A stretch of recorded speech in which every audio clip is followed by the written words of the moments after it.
What's up, Rovers? Today we're going to be talking about that topic. Yeah, the 43311 versus 44111.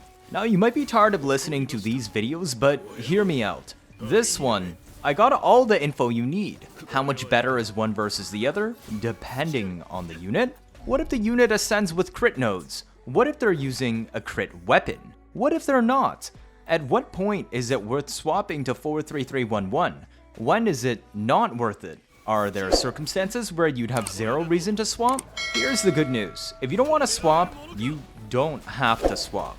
Time is the most important resource for us all, and not all of us have hours every day to sit in front of our PC farming for 3 cost echoes. So how big is the actual gap? Well, here's a chart comparing equal substats of 43311 to 44111 setups. Now, I know this is a simple comparison and we'll get into the other scenarios later. You really only lose about 12 to 14% of your total damage if you're using a crit weapon or crit ascension unit, and only about 15 to 18% of your total damage if using a non-crit weapon on a non-crit ascension unit. Unless you're trying to early push on tower holograms, it won't matter.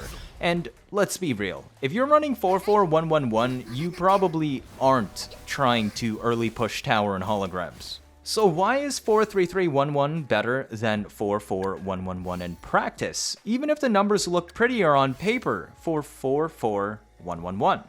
Well, that's simple. It's because of the stats you don't usually see. Resonance percent, which includes all element percent and forte related percent, like alt, skill, basic, heavy, etc.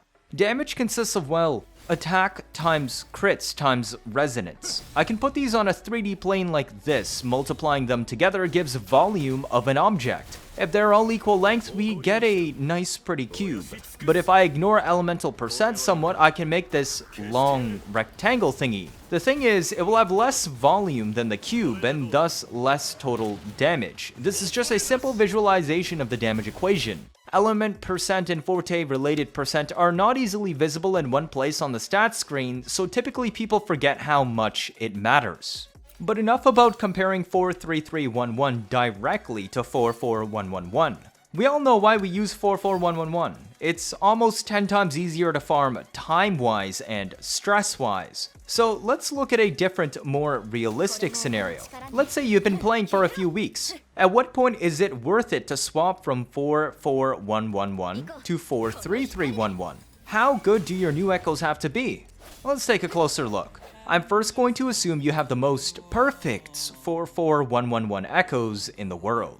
We have to start from somewhere, and this is the easiest reference to scale down from.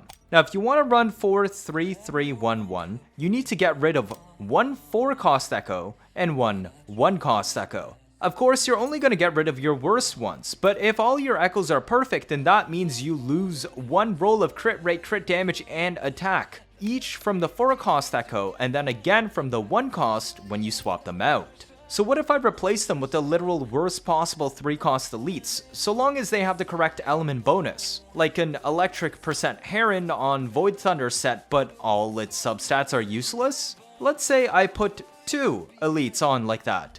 Then that means I lose 2 crit rate, 2 crit damage, and 2 attack percent, right?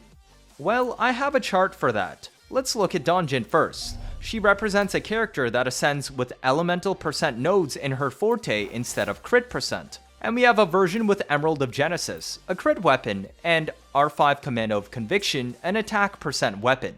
Now, if I lose 2 crit rate, crit damage, and attack percent by going from 44111 to 43311, I actually lose damage. In fact, on the Emerald of Genesis build, I would have done 20% more total damage if I just stuck with that 44111. Even if I was using Commando of Conviction instead, an attack percent weapon, I'd still be losing damage. I would have done 10 to 15% more total damage if I had just stuck with the 44111. Therefore, if you have crits on both your pieces of your 4 cost and 1 cost that you'd give up, do not swap them for garbage substats on 3 cost elites. This chart represents all situations of where swapping to 3 cost elites would make you lose 2 rolls each of crit rate, crit damage, and attack percent. But what if I'm using a crit character instead?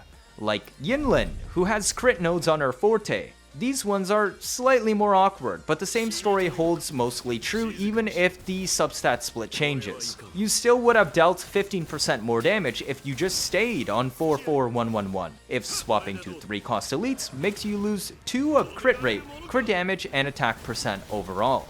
If your substats are complete garbage on both 44111 and 43311, the gap actually gets pretty small, down to just 6%, but at that point I would recommend you to just find better echoes, because you must have some of the worst luck in the world if you have 0 crit rate, crit damage, or attack percent on any of your 5 echoes used. That's like below the bottom 1% of the player base. Now begs the final question. At what point is it worth it to switch from 44111 to 43311? The endgame goal is to eventually move towards 43311, of which we can all agree deals more damage. I don't think anybody disagrees with that. The question is the effort and time required to get there. Because we all farm a tiny bit here and there, then that means we will all eventually get there. So how good does 43311 need to be? So long as your 43311 has only 1 less crit rate, 1 less crit damage, and 1 less attack percent total across the entire set of echoes, it is roughly equal to 44111. If you're not already too invested into 44111, then I would recommend swapping once you find 2 elites with 2 to 3 useful stats on 43311. Including, of course, crits and attack percent specifically, since this is comparable with having 3 to 4 useful stats on your other 4 cost and 1 cost echo that you would have dumped from your 44111. It is unlikely you will get 5 optimal stats, ever, on a single echo, and even if you did, it's better to have that on a 43311 setup, which has a higher damage ceiling. Luckily, you get to keep your best 4 cost and 2 best 1 costs when swapping, so you don't really have to refarm anything. On the topic of 2-piece 43311 setups, they are not that different from just running 44111 5-piece. While the damage is basically equal at equal substat investment, I would recommend just using 44111 instead, because the 4 cost and 1 cost you eventually dump can be used on your next same element sub DPS or dual carry, instead of giving them the 2-piece attack percent set.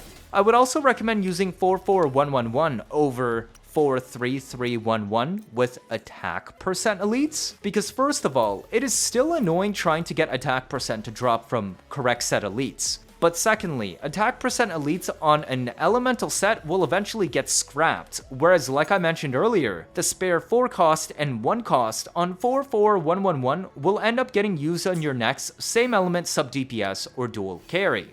At the end of the day, 44111 is just a means to an end on our journey to 43311. I would still recommend using it earlier on instead of 43311 2-piece or a 43311 with attack percent elites, because it is the mid-game setup with the best reusability of said echoes in the long run. I'm referring to 44111 here. If you get a cracked crit damage 4 cost, one day that will go on a different unit when you get enough crit rate subs on an endgame 43311 setup. Now, I do stream almost every single day. If there are any questions you might have, you might get them answered faster if you stop by while I'm live.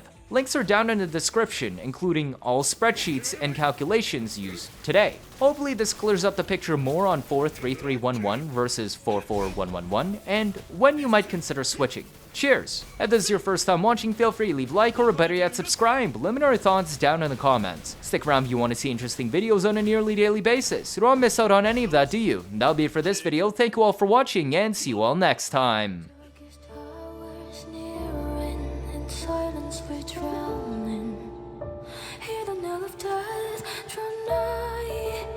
Beneath the shattered heaven,